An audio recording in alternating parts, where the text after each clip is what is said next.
بسم اللہ الرحمن الرحیم۔ 14 اگست سے جو بات شروع ہوئی اور مری سے ہفتہ اور اتوار کو لوگ واپس ہو رہے تھے تو کوئی جگہ خالی نہیں، تو 8:30 بجے 7:30 بجے چلا اور پھر بھی غنیمت ہے کیونکہ کل 3 گھنٹے میں آج شاہ اللہ رحمۃ اللہ علیہ جب اللہ پہ بات ہو رہی تھی اور ایک مقام پہ پہنچ کے وہ بات اعتبار سے رکی کہ اب آگے نہیں ہو پائی، تو خیال آیا کہ حضور صلی اللہ علیہ وسلم نے شعبان میں لوگوں کی توجہ رمضان کی طرف دلائی، تو آج کی نشست میں سے تھوڑی سی بات کی جائے۔ حدیث میں یہ بات آتی ہے کہ رسول اللہ صلی اللہ علیہ وسلم کی عادت تھی کہ جو بات پیش آنے والی ہوتی تھی اس کے آنے سے پہلے لوگوں کو اس چیز کے متعلق باخبر کر دیتے تھے، اور یہ بات ایسے تو نہیں ہے کہ باقاعدہ کسی روایت میں ایسے الفاظ آ گئے ہوں، مگر بہت مواقع پر اگر خود احادیث پر غور کریں تو یہ چیزیں سامنے آتی ہیں۔ حج 9 تاریخ کو عرفہ ہوتا تھا، وہ تب بھی ہوتا ہے، حضور اکرم صلی اللہ علیہ وسلم 7 تاریخ کو حج کی چیزیں بتا دیتے تھے، اور اسی لیے حج سے پہلے 3 خطبے سنت، اور حنفی فقہا نے اس میں سے ایک خطبہ سنت موقدہ بھی لکھا ہے، لیکن کوئی نہیں دیتا، اور کوئی دے بھی تو حاجی کہاں سنتے ہیں، اور 2 خطبات کو انہوں نے مستحب لکھا ہے، اور بعض فقہا تینوں کے ثواب کے قائل ہوئے ہیں، لیکن رسول اللہ صلی اللہ علیہ وسلم کی عادت یہی تھی کہ حج سے پہلے حج کی چیزیں بتا دیتے تھے۔ یہی چیز اس وقت بھی سامنے آئی جب آپ نے زکوٰۃ کے سلسلے میں حکم جاری فرمانا چاہا اور یمن میں اپنے نمائندوں کو بھیجا۔ یمن میں رسول اللہ صلی اللہ علیہ وسلم نے ایک تو حکومت دی تھی حضرت علی رضی اللہ عنہ، کچھ عرصہ وہ وہاں رہے، اور دوسرے اپنی طرف سے مقرر فرمایا تھا حضرت ابو موسیٰ اشعری رضی اللہ عنہ، اور تیسرے آدمی سے معاذ رضی اللہ عنہ کے، اور معاذ رضی اللہ عنہ کو رسول اللہ صلی اللہ علیہ وسلم نے بتایا تھا جتنی چیزیں دی ان میں سے ایک بات یہ بھی تھی کہ زکوٰۃ وہاں کے امراء سے لینا اور وہاں کے غریبوں میں تقسیم کر دینا۔ حضرت معاذ رضی اللہ عنہ جب وہاں پہنچے تو انہوں نے زکوٰۃ اکٹھی کی، اور پھر زکوٰۃ لینے کے لیے وہاں کوئی نہیں رہا، تو گرم کپڑوں کی صورت میں انہیں زکوٰۃ دی گئی، تو انہوں نے وہ گرم کپڑے یمن سے مدینہ منورہ بھجوائے، اور یہ فرمایا کہ مدینہ منورہ میں صحابہ کرام رضی اللہ عنہ ایسے ہیں جو گرم کپڑے انہیں ضرورت ہے، سردی ہے، کیونکہ مدینہ منورہ میں سردی زیادہ پڑتی، اسی لیے صحابہ کرام رضی اللہ عنہ جو لباس پہنتے تھے ان میں ایسے لباس بھی تھے کہ جیسے سویٹر ہوتا ہے، کوٹ ہوتا ہے، اور اس کے ساتھ ٹوپی لگی ہوئی ہوتی ہے، تو صحابہ رضی اللہ عنہ نماز پڑھتے تھے ایسے لباس میں کہ وہ کوئی اور ٹوپی اوڑھنے کے بجائے یہی ٹوپی جو ہوتی تھی اسے ہی سر پہ اوڑھ لیتے تھے۔ اب بھی ایسے چلتی ہیں چیزیں، تو گرم کپڑوں کی وہاں ضرورت پیش آتی۔ حضور اکرم صلی اللہ علیہ وسلم جو ٹوپی اوڑھتے تھے، بہت چیزیں اس کے متعلق حدیث میں آئی ہیں۔ ایسی ٹوپی بھی سردی میں اوڑھ لیتے تھے جس سے کان ڈھانپ دیے جاتے تھے، اور رسول اللہ صلی اللہ علیہ وسلم سفر میں جب جاتے تھے تو ایسی ٹوپی رکھنے کا بھی حکم دیتے تھے کہ سفر میں ایسی ٹوپی پہن لیں جس سے سر، گردن اور کان محفوظ رہیں، اور عام حالات میں سفید ٹوپی رسول اللہ صلی اللہ علیہ وسلم ایسی پہنتے تھے جو سر پہ چپک جائے، اور اسی میں نماز پڑھاتے بھی تھے، پڑھتے بھی تھے۔ اس لیے یہ جو تصور ہمارے یہاں ہو گیا ہے کہ ایسی ٹوپی کے اوپر پگڑی باندھ کے ہی نماز پڑھانا ضروری ہے، یہ درست نہیں ہے۔ رسول اللہ صلی اللہ علیہ وسلم بالکل سادہ ٹوپی پہن کے بھی نماز پڑھاتے رہے، پگڑی بھی باندھتے رہے ہیں۔ تو مدینہ منورہ میں ایسے کپڑے آتے تھے کہ ان کپڑوں کو صحابہ رضی اللہ عنہ نے استعمال کیا، اور ٹوپیاں ان میں ساتھ لگی ہوئی ہوتی تھی، جیسے کوٹ ہوتے ہیں تو اوپر ہی ٹوپی اوڑھ لیتے تھے۔ ایک چیز ہے تقویٰ اور ایک چیز ہے فتویٰ۔ فتوے میں بہت سی چیزیں ایسی ہیں جن میں لوگوں کو سہولت ملنی چاہیے، اور فتوے کا اصول یہ ہے کہ بہتر سے بہتر حل لوگوں کی مشکلات اور تکالیف کا دیا جائے۔ اور فتوے کا مطلب صرف یہ نہیں ہے کہ مفتی یہ کہہ دے کہ یہ چیز حرام ہے، ناجائز ہے۔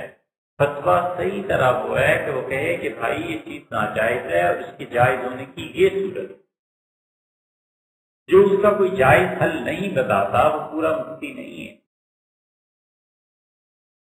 حضرت عمر رضی اللہ عنہ کے پاس مدینہ منورہ میں کپڑے آئے، اور لوگوں نے یہ بتایا کہ امیر المومنین اس میں رنگ کو پختہ کرنے کے لیے جانوروں کے پیشاب میں اس کپڑے کو رنگا جاتا ہے، پھر یہ آتا ہے۔ تو عمر رضی اللہ عنہ نے اس کپڑے کا استعمال خود چھوڑ دیا، لیکن لوگوں کو کہا کہ اسے تم استعمال کر سکتے ہو، تو وہ بھی بات کر تو استعمال کر، اور پھر تحقیق کا بھی حکم دیا کہ جو خبر مجھ تک پہنچی ہے یہ درست بھی ہے یا نہیں۔ اور جب پتا چلا کہ خبر ہی درست نہیں ہے تو پھر انہوں نے لوگوں کو بتایا کہ اس طرح خبر تھی اور اس طرح تحقیق ہوئی اور اس کی تردید ہو گئی ہے۔ تو رسول اللہ صلی اللہ علیہ وسلم نے یمن جانے سے پہلے ان کو بتایا کہ کس طرح زکوٰۃ کیسے وصول کرنی ہے۔ اسی طرح اور بہت سی چیزیں ہیں۔ تو رمضان سے پہلے رسول اللہ صلی اللہ علیہ وسلم نے خطبہ جو دیا اس میں یہ بتایا کہ یہ جو اگلا مہینہ آ رہا ہے یہ ایسا زبردست مہینہ ہے کہ اللہ تعالیٰ نے اس میں نیکی کا ثواب چند در چند کر دیا ہے، دگنا تگنا بہت زیادہ کر دیا۔ قرآن کریم میں نیکی کے ثواب کی بہت جگہ پہ اللہ نے کہا ہے کہ ہم اسے بڑھا دیتے ہیں۔ ازواج مطہرات کے متعلق اللہ نے کہا ہے، امہات المومنین کے متعلق، رسول اللہ صلی اللہ علیہ وسلم کے ازواج رضی اللہ عنہن کے متعلق اللہ تعالیٰ نے فرمایا کہ تم جو کام نیکی کے کرو گی، صحیح کرو گی، تو اللہ تعالیٰ تمہیں عام لوگوں سے دگنا اجر دے گا۔ لیکن جن لوگوں کا یہ خیال ہے کہ یہ تخصیص ہے صرف امہات المومنین کی، یہ خیال درست نہیں ہے۔ کی وجہ یہ ہے کہ قرآن نے کئی لوگوں کے متعلق کہا ہے کہ اللہ انہیں دگنا اجر دے گا۔ مثلا اہل کتاب کے متعلق اللہ تعالیٰ نے بتایا ہے کہ جو اہل کتاب میں سے عیسائی اور یہودی ایمان لے آئے رسول اللہ صلی اللہ علیہ وسلم پہ، اللہ تعالیٰ نے بتایا ہے کہ خود بخود اس کے سارے اعمال میں اجر دگنا ہو جائے۔ حدیث میں بھی آیا ہے کہ رسول اللہ صلی اللہ علیہ وسلم نے اہل کتاب سے خاص طور پہ فرمایا تھا کہ تم میں سے کوئی آدمی بھی مجھ پہ ایمان لے آئے گا تو اسے ایک اجر تو اللہ اس کا دے گا کہ اس نے اپنے نبی علیہ السلام پر ایمان کو لایا اور پھر اس کے مطابق عمل کیا اور ایک مجھ پہ ایمان لایا اور اس شریعت پہ عمل کیا تو دگنا ثواب اس کو بھی ملے گا۔ اسی طرح اللہ تعالی نے بتلایا ہے کہ جو لوگ خالصتاً اللہ کے لیے کام کرتے ہیں نیکی کا بغیر ریاکاری کے، اللہ یضاعف لہ، اللہ اس کے لیے بہت زیادہ اجر کو بڑھا دے گا۔ اور بہت سی مثالیں قرآن میں آتی ہیں کہ قرآن کریم نے ان کا اجر بڑھانے کی باتیں کی ہیں کہ اللہ اس کا اجر دگنا کر دے گا، اس کا اجر دگنا کر دے گا، 700 گنا تک لے جائے گا۔ سورہ بقرہ میں مثال دی ہے۔ تو اسی طرح رمضان میں اجر کا اللہ تعالیٰ نے جو چیز بتائی ہے، حضور اکرم صلی اللہ علیہ وسلم نے جو ہمیں بتایا ہے وہ یہ بتایا ہے کہ سنت کا درجہ فرض کے برابر اور اس کا پھر آگے مزید اس کو بڑھتے چلے جانا، یہ چیز ارشاد فرمائی۔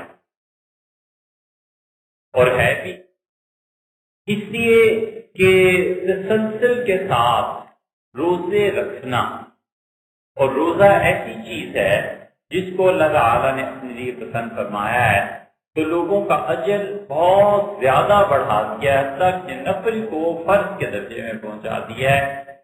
اور بات وہ ہے جو قرآن کریم میں ایک جگہ آئی ہے کہ اللہ تعالیٰ متقی لوگوں سے پسند کرتا ہے۔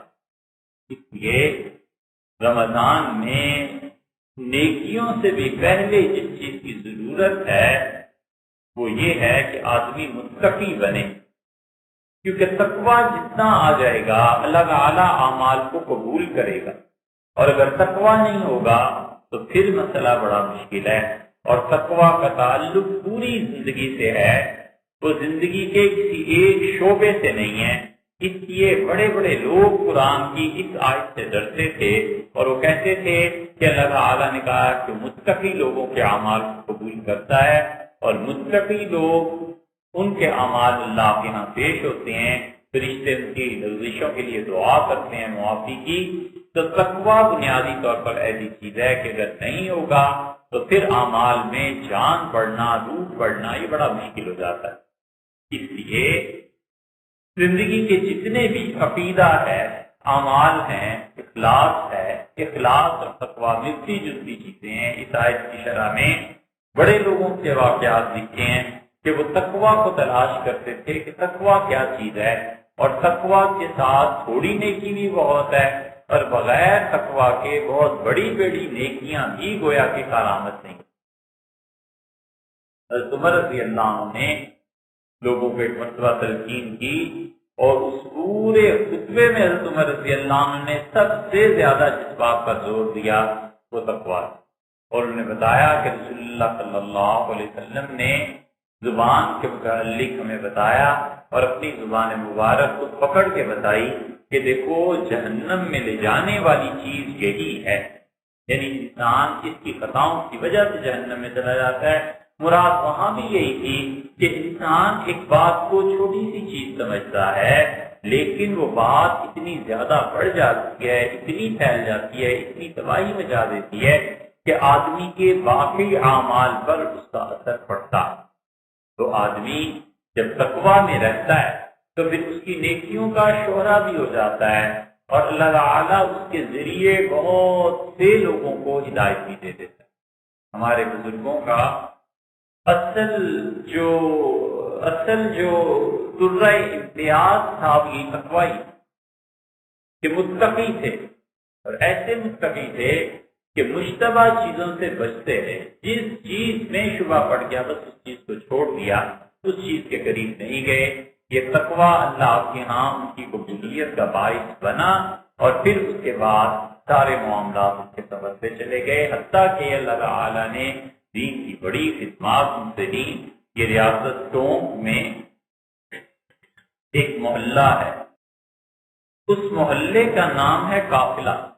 اب تک نواب وزیر الدولہ مرحوم جو تھے، یہ لوگ حضرت سید احمد شہید رحمۃ اللہ علیہ سے بیعت ہو گئے، اور سید صاحب رحمۃ اللہ علیہ کے جو تقویٰ تھا وہ بہت اعلیٰ تھا، حتیٰ کہ مولانا اسماعیل شہید رحمۃ اللہ علیہ جیسے آدمی اور مولانا عبدالحی صاحب رحمۃ اللہ علیہ جیسے آدمی کہتے تھے کہ حضرت سید صاحب رحمۃ اللہ علیہ نے جو چیز دیکھی اصل وہ تقویٰ تھی، اور عجیب باتیں ان کی بہت ہی۔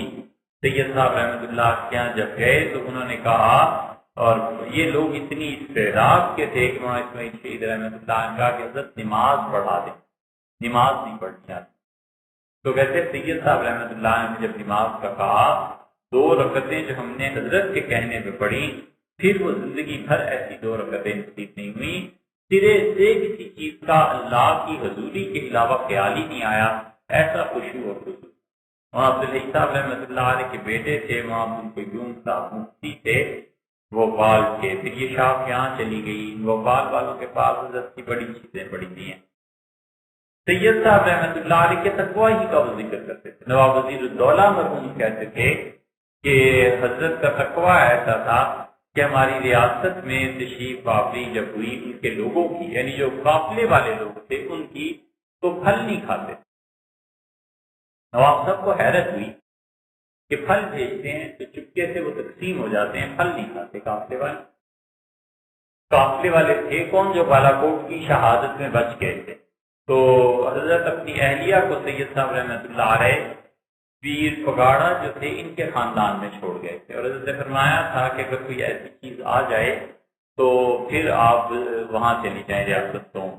تو ٹونک کے نواب صاحب نے لکھا کہ ان کو پیر پگاڑا جو اب ہیں ان کے دادا پر دادا کو کہ انہیں بھیج دیں، وہ پھر وہاں سے تشریف لے گئی۔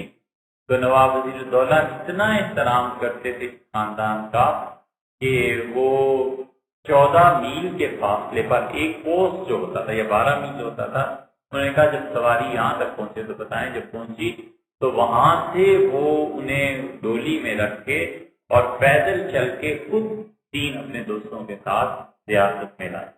سید صاحب رحمۃ اللہ سے اتنا تعلق تھا۔ سید صاحب رحمۃ اللہ صاحبزادی تھی اور ان کی ریاست میں ہی شادی ہو گئی تھی، تو وہیں حضرت کے داماد تھے۔ تو معلوم ہوا کہ کسی بات پہ انہوں نے سید احمد شہید رحمۃ اللہ کی بیٹی کی سارا ان کو ڈانٹا۔ ہوتا ہے شوہر بیوی کے تعلق میں ایسے۔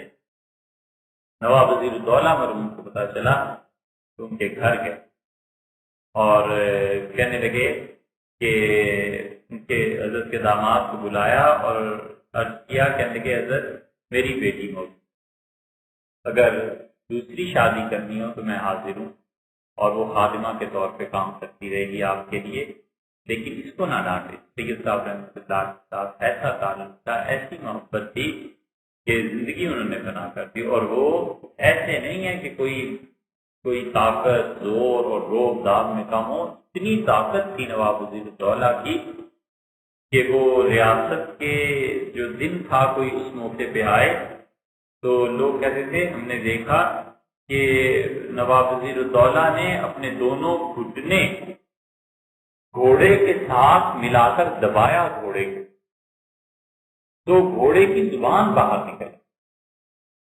ہم سمجھے کہ ایسے ہی ہے، لیکن کئی مرتبہ ہم نے یہ منظر دیکھا، اتنی طاقت انہیں خدا نے دی تھی کہ وہ گھوڑے پر بیٹھ کے اگر دباتے تھے گھوڑے کو تو اس کی زبان نکل آتی۔ اور ہوا یہ کہ ایک ہندو کے متعلق پتا چلا کہ بہت طاقتور ہے اور بڑے بڑے لوگ اٹھا کر وہ پٹک دیتا ہے، بڑے بڑے پہلوانوں کو۔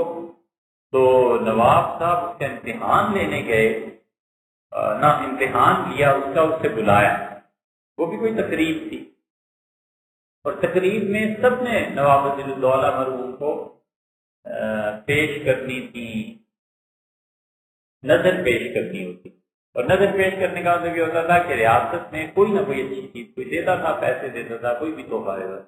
تو نواب صاحب کو نظر پیش کی اس نے، ہندو تھا، اور اس نے سکہ پیش کیا اپنی ریاست کا سونے کا۔ تو نواب صاحب نے ہاتھ میں رکھا، انگوٹھے میں اور انگلی میں، اور اسے مسلتے رہے اور کہنے لگے اچھا یہ کس کا سکہ ہے، کس ریاست کا ہے۔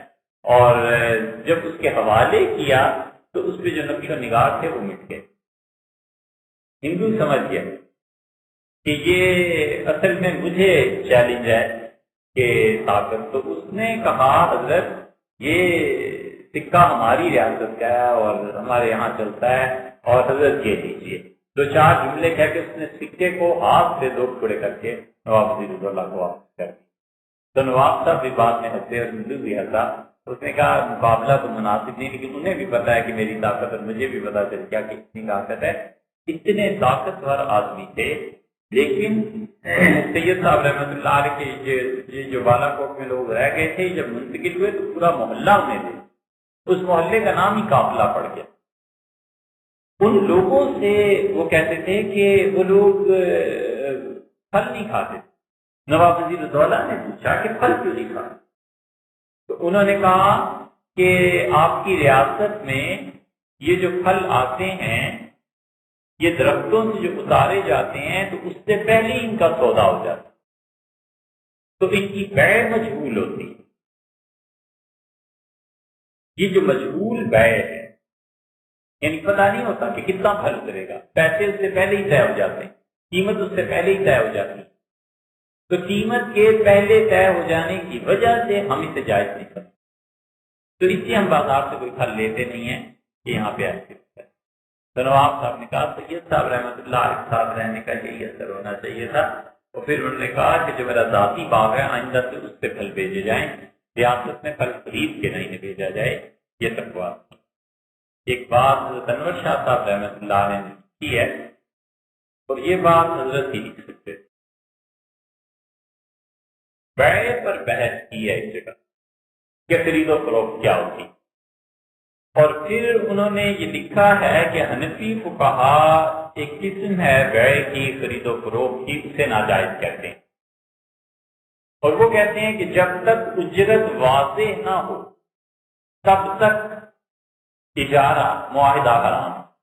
مثلا ایک چھوٹی سی مثال یہ کہ آدمی نے یہ گاڑی کرائے پہ لے لی اور کہا یہ سامان رکھو اور اسلام آباد پہنچا دو، اور پیسے جتنے ہوں گے دیکھ لیں گے۔ تو اب وہ اسلام آباد پہنچاتا ہے اور وہ کہتا ہے جی 2000 روپیہ کرایہ بنا، یہ کہتا ہے 1500 روپیہ بنا، تو اب جو مجبور اجرت تھی نا جو ہوگا دیکھ لیں گے، اس کو حنفی فقہا نے ان چیزوں کو جائز نہیں کیا۔ یہ حضرت انور شاہ صاحب رحمۃ اللہ علیہ نے جائز ہے۔ حضرت نے ترمذی کی شرح میں یہ فرمایا کہ معاہدے کی ایک قسم وہ بھی ہوتی ہے جو بنیادی طور پر بظاہر ناجائز نظر آتی ہے، لیکن انجام کار اگر فریقین راضی ہو جائیں اور شریعت کی کوئی اور شق اس کے متصادم نہ ہوتی ہو تو وہ پھر جائز ہو جاتی۔ مثلا یہاں سے وہ سودا لے گیا 2000 روپے، طے بھی نہیں ہوا تھا، اس نے کہا 2000 روپے یہ لو 2000، تو بظاہر کے مجہول بیع کی پہلے اس میں طے ہی نہیں تھا، لیکن وہاں پہنچ کے جب اس نے 2000 طلب کیے، اس نے 2000 دے دیے، تو انور شاہ صاحب رحمۃ اللہ فرماتے ہیں کوئی گناہ یہ ہو جائے گا، حتیٰ کہ حضرت نے ہی لکھا ہے اور یہ حضرت ہی لکھ سکتے تھے، وہ فرماتے ہیں کہ جو سودے کی وجہ سے بظاہر نظر آتا ہے کہ بیع فاسد ہے، اس سے گناہ ہوگا، تو فرماتے ہیں اس سے گناہ ہی نہیں ہوگا، کیونکہ انجام کار یہ چیزیں اتفاق میں آ گئی۔ تو خیر بڑے لوگ تھے تو وہ پھل استعمال نہیں کرتے، ایسے نیک لوگ تھے، ایسے متقی۔ غالباً حضرت گنگوئی رحمۃ اللہ علیہ اپنے کسی استاد کے، حضرت گنگوئی رحمۃ اللہ علیہ فرماتے لیکن کس استاد کے متعلق کہتے یہ خیال نہیں رہا، حضرت اپنے استاد کے متعلق کہتے تھے کہ دلی میں وہ اتنے برس رہے اور وہاں پر کبھی بازار سے سالن لے کے نہیں کھایا۔ تو عرض کیا گیا کہ حضرت سالن نہیں لیتے، تو کہنے لگے بازار میں سالن جو ہوتا ہے اس میں کھٹاس پیدا کرنے کے لیے امچور ڈالتے ہیں۔ امچور جو ہے جیسے مسالے اور ڈالتے ہیں تو یہ بھی ڈالتے ہیں، یہ امبی جو ہوتی ہے جس کا اچار پڑتا ہے اس سے بنتی ہے۔ تو انہوں نے کہا دلی میں پھلوں کی خرید و فروخت جائز نہیں ہوتی، تو سالن میں وہی لا کے ڈال دیتے ہیں، اس لیے میں نہیں کھاتا۔ تقویٰ جو تھا اصل میں یہ چیزیں تھیں جس نے اس درجے تک پہنچا دیا کہ اللہ تعالیٰ نے اپنے فیضات و برکات اب تک جاری و ساری فرمائے۔ تو رمضان، روزہ، تراویح یہ سب چیزیں، لیکن اس میں بنیادی چیز تقویٰ ہے۔ ایک چیز بنیادی طور پر اور بھی ہے، اور وہ یہ کہ اللہ سے ثواب کی نیت کر۔ حضرت ابو الحسن علی ندوی رحمۃ اللہ علیہ رمضان میں حضرت کو دیکھا اس پہ بہت زور دیتے، جو آتا تھا ملتا تھا فرماتے تھے روزہ رکھا ہو کیسا جی، فرماتے تھے ثواب کی نیت کی، تراویح پڑھنے جا رہے ہو ثواب کی نیت کی، تو بار بار توجہ دلاتے تھے کہ ثواب کی نیت رکھو، اور پھر وہ حدیث پڑھتے تھے کہ من قام رمضان ایمان، جس انسان نے رمضان کے روزے رکھے اور تراویح پڑھی، ایمان اور اللہ سے ثواب طلب کرنے کی نیت. اور بار بار سناتے تھے کہ مولانا الیاس صاحب رحمۃ اللہ علیہ فرمایا کرتے تھے کہ مسلمان بدنیت کم ہوتا ہے، بے نیت زیادہ ہوتا ہے. فرماتے ثواب کی نیت ہی نہیں رکھتا. اب یہ فقہا نے لکھا ہے کہ اگر امام نماز پڑھاتے ہوئے امامت کی نیت نہیں کرے گا تو اس سے امامت کا ثواب نہیں ملے گا. تو اب امام نماز پڑھاتے ہوئے امامت کی نیت کرے گا تو ہی ثواب ملے گا. اور اگر عورتیں پیچھے نماز پڑھیں گی تو عورتوں کی امامت کی نیت حنفیوں کے نزدیک مستقل طور پہ کرے گا، تب جا کر ان کی نماز ہوگی. تو یہ سب چیزیں فقہی مسائل میں درج ہیں. تو اللہ سے ثواب کی امید رکھنا. ثواب ہے کس چیز کا نام؟ ثواب اللہ کے قرب کا نام ہے، اللہ کے قریب ہونے کا نام. حضرت ابو ہریرہ رضی اللہ عنہ، ان کا جب انتقال ہوا تو جو ان کو دفن کرنے کے لیے لوگ گئے تھے ان میں عبداللہ ابن عمر رضی اللہ عنہ بھی شامل تھے. اور عبداللہ ابن عمر رضی اللہ عنہ بہت روئے اور انہوں نے حضرت ابو ہریرہ رضی اللہ عنہ کی بہت تعریف بیان. حضرت ابو ہریرہ رضی اللہ عنہ کے جنازے میں یا تو اہل بیت کرام تھے رضی اللہ عنہ، انہوں نے ان کی بڑی تعریف کی. یہ کہ حضرت ابو ہریرہ رضی اللہ عنہ ان لوگوں میں سے تھے جنہوں نے اصرار کیا اس بات پر کہ حضرت حسن رضی اللہ عنہ کو رسول اللہ صلی اللہ علیہ وسلم کے پہلو میں دفن کیا جائے. اور حضرت ابو ہریرہ رضی اللہ عنہ مسجد نبوی میں کھڑے ہو گئے اہل بیت کرام رضی اللہ عنہ کے فضائل بیان کرنے کے لیے. تو اس اعتبار سے بھی ان کا حق بھی بنتا. حضرت ابو ہریرہ رضی اللہ عنہ کی بڑی فضیلت بیان کی حضرت عبداللہ ابن عمر رضی اللہ عنہ نے، اور بہت ہوئے اور کہنے لگے سب سے زیادہ حافظ کا آدمی ہم میں یہی تھا. سب سے زیادہ وہ آدمی جو رسول اللہ صلی اللہ علیہ وسلم کی حدیث بیان کرتا تھا یہ تھا. پھر واقعہ سنانے لگے اور فرمایا کہ ابو ہریرہ رضی اللہ عنہ نے ایک دن کہا کہ جس نے جنازے کی نماز پڑھی رسول اللہ صلی اللہ علیہ وسلم فرمایا اس سے ایک قرات ثواب ملا. اور قرات کتنا ہے؟ اس کا وزن احد پہاڑ سے زیادہ. اور جس آدمی نے تدفین میں بھی شرکت کی اسے 2 قرات کا ثواب ملا. یعنی احد پہاڑ کو تولا جائے تو دگنا تولا جائے، پھر اس سے بھی زیادہ ثواب جو ہے اس سے ملا. تو عبداللہ ابن عمر رضی اللہ عنہ کہتے تھے کہ میں نے کہا کہ یہ کس نے کہا ہے، یہ کیسی بات ہو گئی؟ تو انہوں نے کہا کہ جاؤ عائشہ رضی اللہ عنہ. تو کہتے ہیں میں المومنین رضی اللہ عنہ کی خدمت میں گیا تو انہوں نے کہا ابو ہریرہ سچ کہتا ہے. رسول اللہ صلی اللہ علیہ وسلم یہی فرمایا تھا کہ جو لوگ صرف جنازہ پڑھ کے واپس آ جاتے ہیں انہیں اتنا ثواب ملتا ہے، اور جو تدفین تک ٹھہرتے ہیں شرکت کرتے ہیں انہیں اتنا ثواب ملتا ہے. اس کی ایک وجہ، اور بھی وجوہ ہیں بہت سی، ایک وجہ یہ بھی ہے کہ اس آخری دعا میں شرکت کرتے ہیں جو قبر پہ ہاتھ اٹھا کر مانگی جاتی ہے. وہ دعا جو ہے آخری میت کے لیے جو مانگی جاتی ہے اس کو بہت اہمیت دیتے تھے صحابہ رضی اللہ عنہ، اتنی زیادہ کہ حضرت عثمان رضی اللہ عنہ کے جنازے میں نہیں، حضرت عبداللہ ابن مسعود رضی اللہ عنہ ان کا جنازہ تھا، کیونکہ ان کا انتقال پہلے ہو گیا تھا. امیر المومنین سیدنا عثمان رضی اللہ عنہ کا انتقال بعد میں ہوا ہے.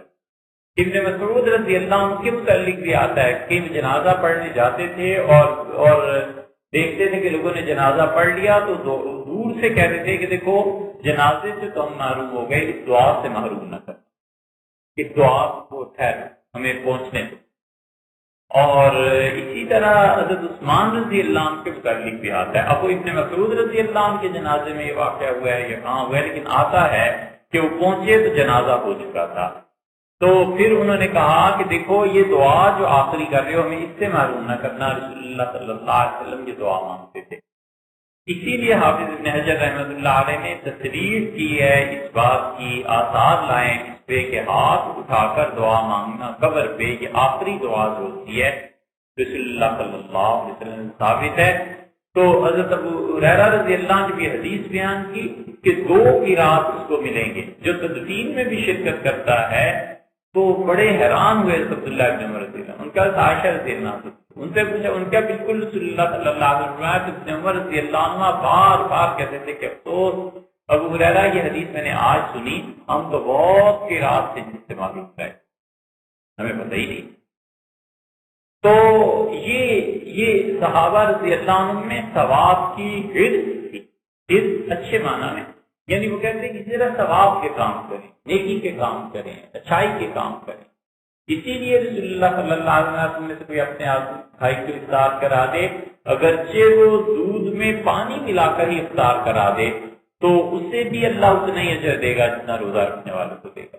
تو رمضان میں ثواب کی نیت کرے گا، روزے میں ثواب کی نیت کرے گا، تراویح میں ثواب کی نیت کرے گا، افطار میں ثواب کی نیت کرے گا، سحری میں جتنی وہ ثواب کی نیت کرے گا اللہ تعالیٰ اس انسان کو اتنا ہی ثواب دے گا، اور جتنا جتنا خدا سے وہ ثواب کا طلبگار ہوگا اتنا اس انسان کو ملے گا۔ تو ایک تو وہ چیز تقویٰ کی، اور دوسری چیز ثواب کی نیت کی، اور تیسری چیز جو رسول اللہ صلی اللہ علیہ وسلم نے فرمائی ہے وہ آخری بات یہ ہے کہ آپ نے شعبان کے خطبے میں لوگوں کو بتایا، آپ نے فرمایا یہ مہینہ ہمدردی کا ہے، غمگساری کا۔ اسی لیے اب تو یہ رواج ختم ہی ہو گیا ہے، وگرنہ لوگ جو ہوتے تھے سال بعد شعبان میں چلے جاتے تھے کہ اس سال اس کا انتقال ہوا ہے، اس کے گھر جا کر اس سے تسلی دے آؤ۔ عید سے پہلے چلے جاتے تھے، ان کے گھر کسی کا انتقال ہو گیا ہے تو عید سے پہلے جاؤ، اس کے ساتھ تعزیت کر لو۔ یہ رواج تھے، رسمیں تھیں، لیکن یہ ایسی چیزیں تھیں جس سے معاشرے کو انسانیت میں باندھا ہوا تھا، یہ چیزیں ہوتی تھیں۔ تو رسول اللہ صلی اللہ علیہ وسلم نے جو فرمایا کہ یہ مہینہ ہے ہمدردی کا، تو ہمدردی ضروری۔ ہمارے یہاں یہ معاشرے میں رسومات تھی اور لوگوں نے اس کی بعض لوگوں نے مخالفت بھی کی۔ مخالفت اس اعتبار سے جائز بھی تھی کہ چلو اس کو فرض واجب سمجھنے لگے، لیکن دوسری طرف یہ بھی دیکھنا ہوتا ہے کہ کسی آدمی کی اصل حالت کیا ہے۔ اس لیے جب مفتی کا تجربہ بڑھ جاتا ہے اور مفتی حضرات کا اس لیے بار بار ذکر آ رہا ہے کہ فتوے کی در حقیقت اہل ہی وہ ہوتے ہیں، اس لیے ہمارے یہاں یہ جو مسئلہ چل پڑا ہے نا کہ جس کی داڑھی دیکھی اسی سے مسئلہ پوچھنے بیٹھ، کہ ہر داڑھی والے کو پتا چل جائے گا، 4 دن میں پتا چل جاتا ہے، جدھر کوئی دیکھو داڑھی والا مسئلہ۔ صاحب بحر الرائق نے لکھا ہے اس جگہ کہ مفتی کے علاوہ کسی سے مسئلہ پوچھنا گناہ کی بات۔ وجہ اس کی یہی ہے کہ جس کا فیل ہے نا وہ جانتا ہے اس میں کیا، وہ جانتا ہے کہ فتویٰ کیا ہے، وہ آدمی کی حالت دیکھتا ہے، مسئلے کی نوعیت دیکھتا ہے، اور بسا اوقات اپنا مسلک چھوڑ کے دوسرے کے مسلک میں فتویٰ دینا ہوتا ہے، منشا ہوا آدمی ہوتا ہے، اللہ کی مخلوق کے ساتھ تعلق ہوتا ہے، اور اللہ کی مخلوق سب سے بڑی بات یہ ہے کہ اس پر اعتبار کرتی ہے اللہ کے معاملے میں کہ ہمارے اور اللہ کے درمیان تم ہو۔ تو اس کے جب اپنی ذمہ داری کا احساس ہوتا ہے نا کہ اللہ کے یہاں سے اجر بھی اتنا ہی ملنا ہے، ثواب بھی اتنا ہی ملنا ہے، اور غلط کام کروں گا تو پکڑا بھی جاؤں گا، تو پھر سوچ سمجھ کے فتویٰ دیتا ہے۔ بس اوقات حالات کی وجہ سے، واقعات کی وجہ سے، کس وجہ سے بہرحال فتوے بھی بدل جاتے ہیں۔ تو مفتی ہے جو حالات کو دیکھتا ہے اور اس کا اندازہ کرتا ہے، پھر وہ کہتا ہے کہ یہ چیز درست ہے، یہ چیز نادرست ہے۔ بعض اوقات چیز جائز ہوتی ہے لیکن عام آدمی سمجھ نہیں پاتا۔ نقشبندیہ سلسلے کے ایک بزرگ تھے، تو ان کے متعلق آیا ہے کہ وہ مسکین پور جو جگہ ہے نا یہاں کے مشائخ میں سے تھے، تو ایک مولانا تھے، مدت ہوئی ان سے بات ہوئی، تو وہ کہتے تھے کہ میں جب حضرت کے یہاں گیا تو میں نے عجیب چیز دیکھی، اور عجیب چیز یہ دیکھی کہ 2 حضرت کے مرید بیٹھے ہوئے تھے، سب مراقبے میں بیٹھے ہوئے تھے، اور مراقبے کا حال لوگوں کا یہ تھا کہ کئی مرتبہ عشاء کے بعد مراقبے میں بیٹھتے تھے تو فجر کی نماز ہو جاتی۔ ایسے ہی تھا تزکیہ، اور ایسے ہی اللہ کی یاد اور یہ ذکر تھا، اور اتنی تفصیل سے وہ مراقبات کراتے بھی تھے۔ تو کہتے تھے میں نے حضرت کے 2 خلفاء کو دیکھا، عجیب بات تھی، ایک اٹھتا تھا تھوڑی دیر کے بعد دوسرے کو جا کے مکہ مارتا تھا زور سے اس کی کمر پہ، پھر تھوڑی دیر بعد وہ اٹھتا تھا اسے جا کے مکہ مارتا تھا۔ تو جو نئے ہم جیسے گئے ہوئے تھے ہمیں ہنسی آتی تھی پھر وہ تھوڑی دیر بعد مولوی اٹھ کے اس سے مکہ مارتا ہے، پھر اس سے مکہ مارتا ہے، تو ہم لوگ دیکھتے رہے، چپ رہے، کسی کو کسی کے حال سے چھیڑتے نہیں، یعنی جو حالت اس پہ تاری ہے نا، بس لوگ دیکھتے تھے، چپ رہتے تھے کہ ہوگا کوئی معاملہ، تو ہمیں بڑا تعجب ہوا۔ تو ہم نے اس مجلس کے بعد حضرت سے عرض کیا، ہم نے کہا حضرت یہ کیا ہو رہا تھا تماشا؟ یہ اس کو اٹھ کے مارتا تھا پھر مراقبے میں جا کے بیٹھ جاتا تھا، وہ اس کو اٹھ کے مارتا تھا پھر مراقبے میں بیٹھ جاتا تھا، یہ کر کیا رہے تھے اور آپ نے انہیں روکا ہی نہیں اور آپ دیکھتے رہے؟ تو کہنے لگے کہ توحید کی نسبت اور رسالت کی نسبت دونوں کی آپس میں ضد ہے ایک دوسرے کے مقابلے میں، اور اس آدمی پر اللہ تعالیٰ کی توحید کی تجلیات پڑ رہی تھی، اللہ کی وحدانیت کا غلبہ تھا، اور اس کی جو وہ نور تھا، انوار تھے، اس نے اپنے درجے میں دیکھا کہ اور کون ہے، تو اسے یہ آدمی نظر آیا۔ تو یہ بار بار اسے کہہ رہا تھا روحانیت کی دنیا میں کہ اللہ کے علاوہ کوئی نہیں ہے، اللہ تک پہنچنے کے لیے تم حدود کا تناسب قائم کرو، حضور اکرم صلی اللہ علیہ وسلم کی نسبت بالکل مسلم اور صحیح ہے، لیکن اللہ کی توحید زیادہ غالب ہے، تو تم کیا رسالت میں ڈوبے ہو، آگے چلو۔ تو اٹھ کے اسے مارتا، اور اس پہ رسالت کا رنگ غالب تھا، اس پہ وہ تجلیات پڑ رہی تھی، اور یہ سے بار بار کہہ رہا تھا کہ حضور صلی اللہ علیہ وسلم کے بغیر اللہ تک پہنچنا ممکن ہی نہیں ہے، لہٰذا تم توحید کے اس مقام سے اترو، میری طرف آؤ، ادھر سے چلتے ہیں۔ پھر یہ اسے اٹھ کے مارتا تھا، تو انہوں نے کہا اس لیے تم نہیں جانتے تھے، میں دیکھ رہا تھا، اور میں نے کہا دونوں ٹھیک کر۔ حضرت فرماتے تھے کہ ہم نے خانقاہ میں دیکھا دو آدمی تھے، حضرت کے خلفاء میں سے تھے، اٹھے اور ایک دوسرے سے چمٹ گئے، بڑی دیر چمٹے رہے، پھر اس کے سر کو چمتا تھا، اس کے سر کو چمتا تھا۔ تو حضرت سے پوچھا کہ حضرت یہ کیا ہے؟ تو انہوں نے کہا ایک ہی وقت میں اللہ کی محبت کی تجلیات نے دونوں کو گھیر دیا، اور اس پہ بھی وہی تجلیات ہیں، اس پہ بھی وہی تجلیات ہیں۔ اب وہ تجلیات کو تو نہیں چوم سکتے، لیکن تجلیات کا جو مظہر ہے نا ابھی، وہ اس کو چوم رہا ہے اور اس کو چوم، فرمایا دونوں کو ایک ہی نسبت حاصل ہے۔ تو اب یہ چیز وہاں کو کہتے تھے کہ ہم نے جو دیکھی تو ہم نہیں سمجھ سکتے تھے، لیکن وہ حضرات سمجھتے تھے، اس لیے ہمیں تو اعتراض ہوا۔ تو جب ہم نے اپنے کوئی باتیں ذکر کی تو ان کا مولوی صاحب چھوڑو، تم پڑھایا کرو، بات کیا کرو، چھوڑو ان باتوں کو، یہ ایسے ہی ہیں پڑے رہتے، یہ بات ہوتی ہے۔ محمد نعمانی صاحب نے بھی حضرت سے کہی، رحمۃ اللہ علیہ جب گئے تو محمد نعمانی صاحب کہتے تھے کہ میں پہلے دن جب بیٹھا حضرت کے پاس، کوئی دماغی چیزیں ایسی ہو گئی تھی کہ مجھے ضرورت پیش آئی کہ میں کہیں جا کر تنہائی میں وقت گزاروں سکون کی خاطر، لکھنؤ شہر کے ہنگاموں سے دور۔ تو میں جب رائے پور گیا حضرت کے پاس تو پہلے ہی دن تو بڑے سکون اطمینان کی چیزیں سوچتا رہا، تو مغرب کی نماز ہوئی، میں حضرت کے پاس جا کے بیٹھا تو میں نے دیکھا کہ وہاں کچھ لوگ ذکر کر رہے ہیں، ضربیں لگا رہے ہیں، اللہ اللہ کر رہے ہیں، مجھے بڑا تعجب ہوا۔ میں نے حضرت سے پہلے ہی دن پوچھ لیا، میں نے کہا حضرت جہاں تک ہم نے پڑھایا ہے دین میں، اس کی روح سے یہ بدعات نظر آتی ہیں، تو یہ کیا ہے؟ تو حضرت نے یہی جواب دیا۔ حضرت محمد صاحب بس آپ جو کام کر رہے ہیں لکھنے پڑھنے کا، دین اصل میں ہوا ہے، وہ کام کرتے رہیے، باقی یہ ایسے ہیں نالائق کہ ان کو اور بیچاروں کو کوئی کام ہو ہی نہیں سکتا، تو میرے پاس آ جاتے ہیں، یہاں بیٹھ جاتے ہیں، اللہ اللہ کرتے ہیں، بس کرتے ہیں۔ تو حضور صاحب رحمۃ اللہ علیہ کی نصیب کی بات تھی، انہوں نے اس جواب کو کافی نہیں پوچھا، پھر اگلے دن پوچھا، جو بھی حضرت نے لکھا ہوا ہے ان کی کتاب ہے تصوف کے آغاز میں، لیکن وہ مولوی صاحب جنہوں نے یہ ساری چیزیں بیان کی کہتے تھے کہ حضرت نے جب یہ فرمایا کہ مولوی صاحب بس پڑھتے پڑھاتے رہا کرو، ان لوگوں کو چھوڑو، تو وہ میں اس کو سمجھ نہیں پایا کہ وہ کس طرف مجھے یعنی توجہ دلا دی، تو افسوس ہم نے کچھ حاصل نہ کیا، لیکن وہ اتنے عارف باللہ آدمی تھے، ایسی نظر تھی کہ وہ شریعت کو بھی جانتے تھے اور ان چیزوں کو بھی، اور ان کے ایک مرید نے بھی مجھ سے بیان کیا کہ ایسے جھوٹ نہیں تھا، ایسے لوگ نہیں تھے، کہتے تھے کہ ہل چلاتے تھے حضرت خود، اور ایک دن بڑا اصرار کیا ہم نے کہ گرمی شدید پڑ رہی ہے، ہل چھوڑ دیں، تو کہتے تھے میں اپنی روزی خود ہی کما لیتا ہوں، اپنی زمینوں میں ہل چلاتا ہوں، گندم آ جاتی ہے، سبزی اگ جاتی ہے، چیزیں کھا پی لیتا ہوں، باقی میں نہ تحفہ نہ ہدیہ نہ کسی چیز میں پڑتا ہوں۔ تو کہتے کہ ہم میں سے ایک اٹھا، جوانی کا حال تھا، تو اس نے ہل پہ جو ہاتھ رکھا تو تھوڑی دیر کے بعد بے ہوش ہو گیا، تو حضرت نے فرمایا کہ اٹھا کر لے جاؤ. تو فرمایا تمہیں میں کہتا نہیں تھا کہ نہیں کرو حل مجھے ہی چلانے دو.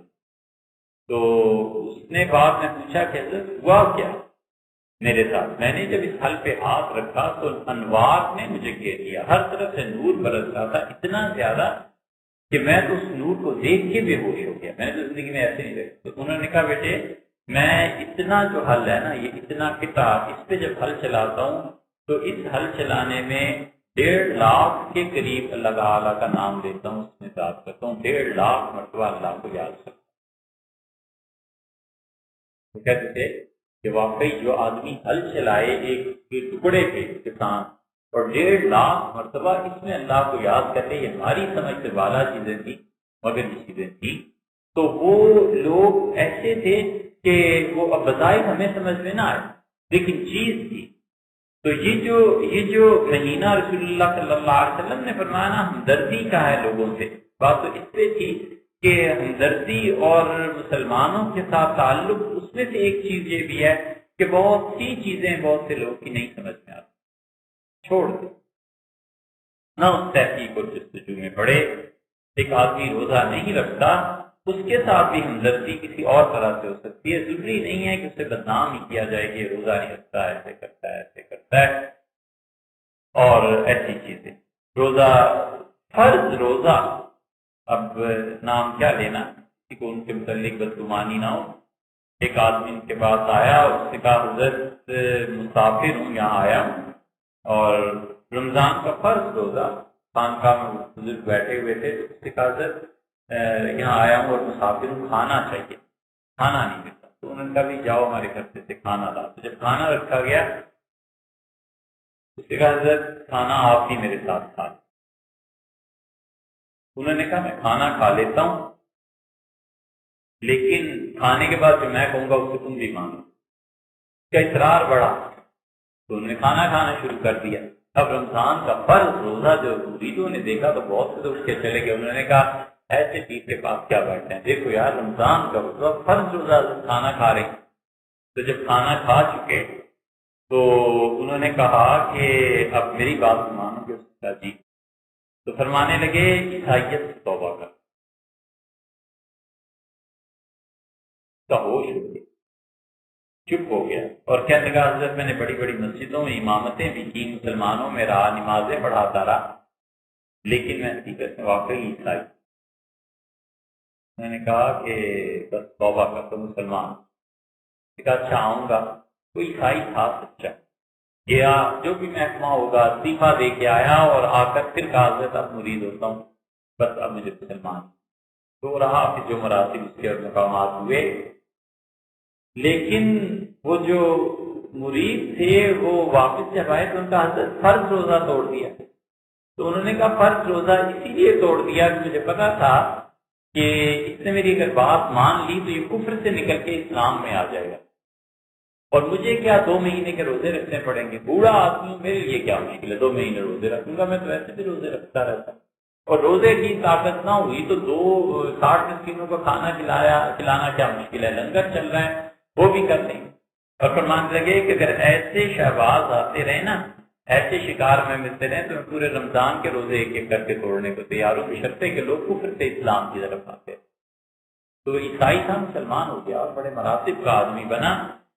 لیکن یہ ہر ایک کے لیے درست بھی نہیں ہو جاتا کہ ہر آدمی اس طرح کی چیز کرے. تو ہر آدمی کے حالات ہوتے ہیں. رسول اللہ صلی اللہ علیہ وسلم رمضان ہمدردی کرنے کا مہینہ ہے. ہمدردی یہ بھی ہے کہ آدمی دیکھتا ہے گرمی میں لوگ چل رہے ہیں، گاڑی پہ موٹر سائیکل پہ سواری پہ بٹھا لیتا ہے کہ اس کا روزہ آسان ہو جائے. ہمدردی یہ بھی ہے کہ ٹھنڈے پانی کا بندوبست کر سکتا ہے. ہمدردی یہ بھی ہے کہ اگر کسی نے روزہ نہیں رکھا، کسی وجہ سے نہیں رکھا تو اس کو ظاہر کرتا. ہمدردی یہ بھی ہے کہ قرض ہو جاتا ہے، لوگوں کے قرض ادا کر دیتا ہے. زکات سے فق و رقبہ جو قرآن میں آیا ہے کہ وہ لوگ قیامت میں پہاڑ کو عبور کر جائیں گے جو گردنوں کو چھڑاتے ہیں. تو گردن کا چھڑانا، قرض کا ادا کرنا کسی آدمی کا بہت بڑی نیکی. حتیٰ کہ امام ابو حنیفہ رحمۃ اللہ کا قول حنفی فقہا ہی نے نقل کیا ہے کہ امام صاحب رحمۃ اللہ نے فرمایا زکوٰۃ کا سب سے اچھا مصرف یہ ہے کہ کسی آدمی نے قرض لے لیا ہے تو اس کا قرض ادا کر پھر حنفی تو اس کی بھی تخصیص نہیں کرتے کہ قرض اس نے خدا کی نافرمانی کے لیے لیا ہے یا فرما برداری کے لیے لیا ہے. وہ کہتے ہیں قرض تو اس نے لے ہی لیا ہے نا، پھنس تو گیا ہی ہے بیچارہ، لوگوں کے قرضے ادا کر دو. یہ بہت بڑی نیکیوں میں سے ہے. یہ کام ہیں جو رمضان میں کرنے کے ہیں. اللہ تعالیٰ کرنا چاہے رمضان